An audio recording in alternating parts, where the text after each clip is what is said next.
how you feel about negotiating a new relationship with the Americans and with the Trump administration in particular. Trudeau is a weak leader who leads a weakened economy with a weakened dollar, a weakened border. Right now, Pierre Poilievre, who wants to be Prime Minister for all Canadians, has a choice to make.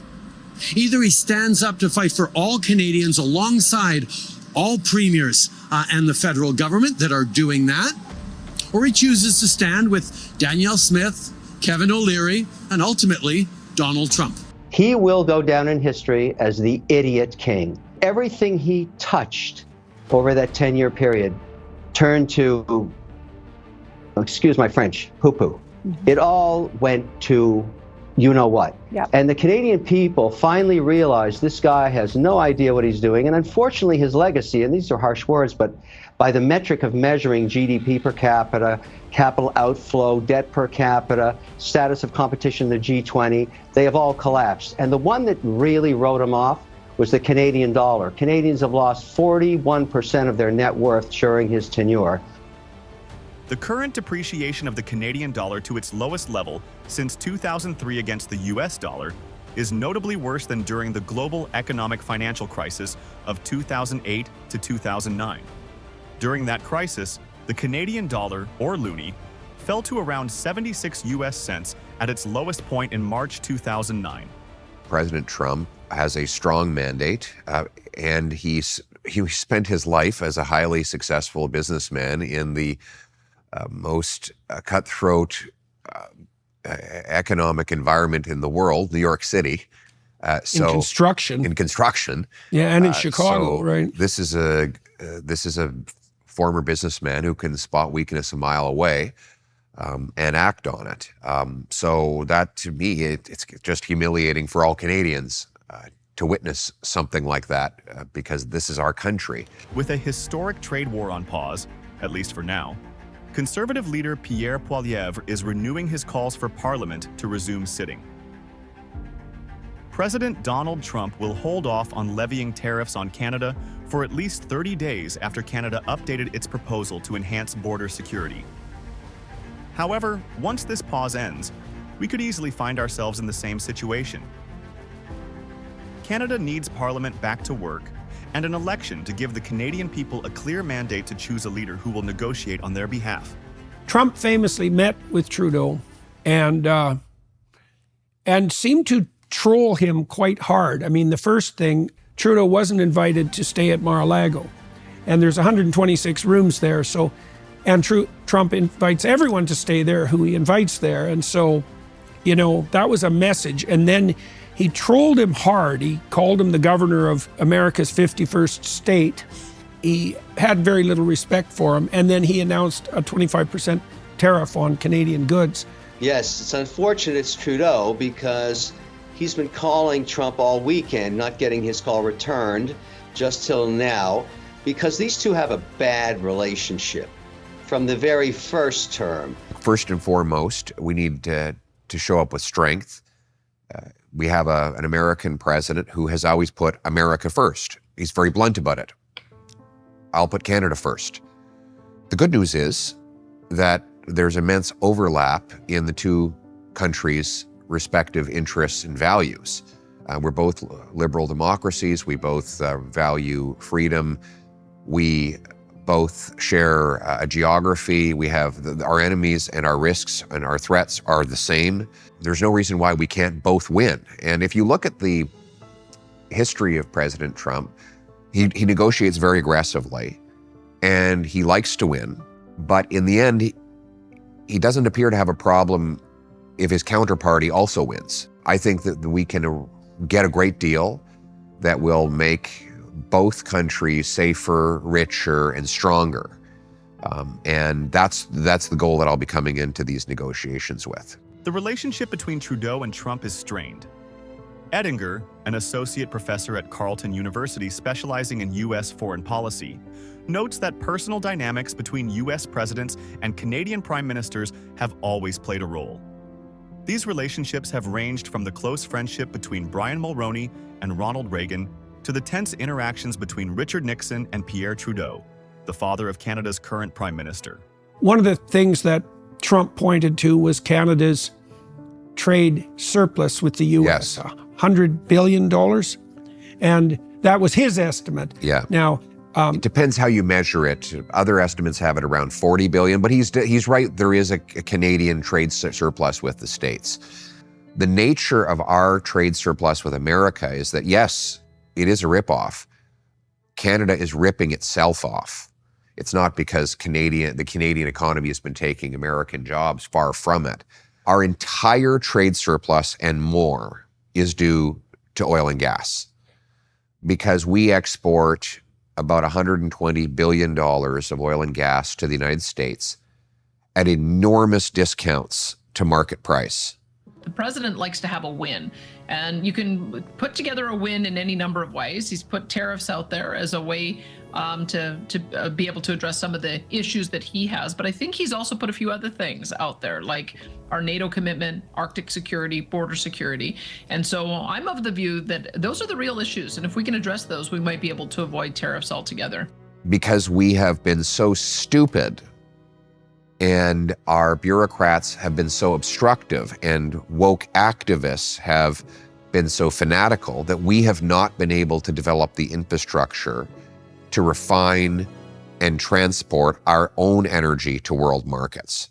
Depending on the time, we sell a barrel of oil to the Americans for 10 to 30 or 40% cheaper than the world price. There's a price called Western Canada Select. It's significantly lower than WTI. As you can see, it's a pretty substantial price difference. We send it, up until recently, at least 99% of our oil exports to America. They then get to upgrade it and resell it at enormous profits, with their welders and pipe fitters, engineers making the six-figure salaries that go along with that. I guess it just depends what you think about what it is the president really wants. This is a president that likes the fight. And so if we're going to be fighting publicly, then I don't think we're going to be moving on to the issues that really matter. He's also a president that likes the wins. And so I think that there are ways for us to get those wins. And that's why I think we've got to try that first. Now, it may not work. It may well be because of his attitude around tariffs. We are the largest buyer of American goods and services, but we also sell a lot into the American market. That could generate a lot of revenue for him if that's what he's really after. But I think that it will become clear very soon that the impact that will have on American consumers. We give all of our natural gas exports to the United States because we don't have an operating liquefaction terminal to send it away ourselves. So they get our natural gas at massive discounts, and then they can decide if they want to liquefy it and ship it off to world markets at literally $5. So that is the trade surplus he's talking about. Now, if he were to stop that today, what it would mean is that American workers at refineries and in other value-added places would lose their jobs, and Americans would pay higher energy prices. So that would not be good for America.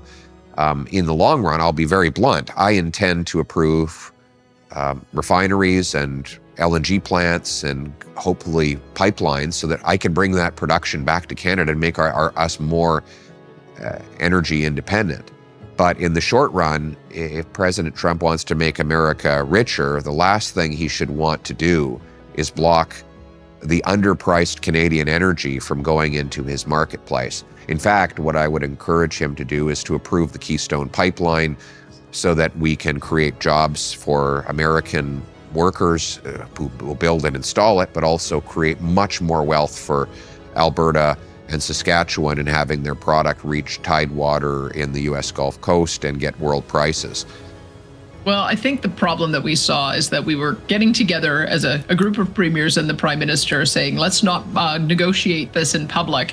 And I did my part saying, let's focus on the things that we know the Americans care about, national security and border security. And everybody else went off freelancing. And the thing they kept returning to was punishing Alberta and punishing energy. So I just wanted to make sure that we get back to talking about the things that unite us rather than divide us. And so Albertans are just simply not going to accept an export tax on this product. They're not going to accept the federal government blocking the export of this vital product. And I don't think that demonstrates to the Americans that we are a reliable trading partner, which is what we are trying to do. A far better approach than the one of the Ontario Premier Doug Ford. The LCBO, which sells nearly $1 billion worth of American beer, wine, spirits, and seltzers every year, will remove all U.S. products from its shelves and wholesale catalog. Sorry, I came to my nose. Yes, sir, Mr. Ford. Where's your car? We will go to the extent of cutting off their energy, going down to Michigan, going down to New York State, and over to Wisconsin. Premier Doug Ford has announced Ontario will rip up a $100 million contract with Elon Musk's SpaceX to deliver high-speed internet to remote areas. U.S.-based businesses will now lose out on tens of billions of dollars in new revenues. Now that we've got Trans Mountain, we have the ability to not only increase the amount that goes through that pipe, but also find new markets with it. Right now, most of it is going to the United States on the West Coast.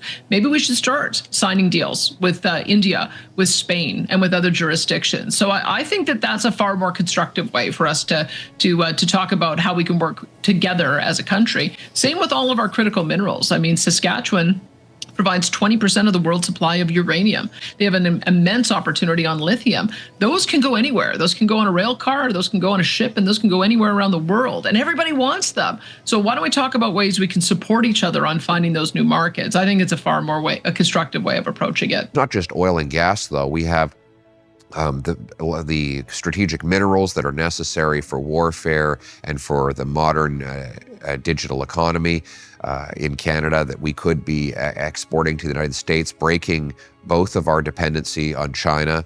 We have the energy, the electricity. We have a major surplus of electricity, a surplus that we could even grow further, that could be used for data centers that America cannot build fast enough. So there's enormous opportunities for both of us to get vastly richer if we actually deepen our trade relationship rather than blocking it. Oops. Looks like Trump will be pausing the tariffs for at least 30 days.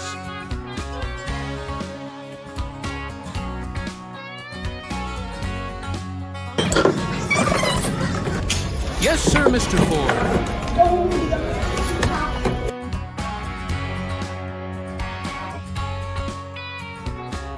President Trump and Justin Trudeau. Do you have any indication of what happened? Not yet, but we'll find out shortly, and hopefully cooler heads prevail. Thanks for watching. Don't forget to like and subscribe. Do you think Poilievre can forge a better relationship with Trump? And what impact could that have on US-Canada relations? Share your thoughts in the comments.